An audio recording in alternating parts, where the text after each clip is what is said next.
Hello guys, ano sa tingin nyo guys, yung ginagawa ni Kuya?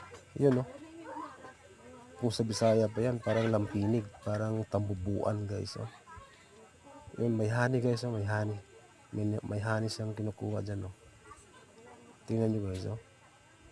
Yun, kinakat ni Kuya yun, no. Ano kayang gagawin ni Kuya dyan?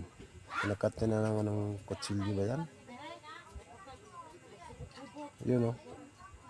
Oh, inihiwa niya. Naglagay siya ng silofin para buti na lang hindi sa kinagat dyan sa yung mga yung lumilipad dyan, no. Sakit yan pag kumagat.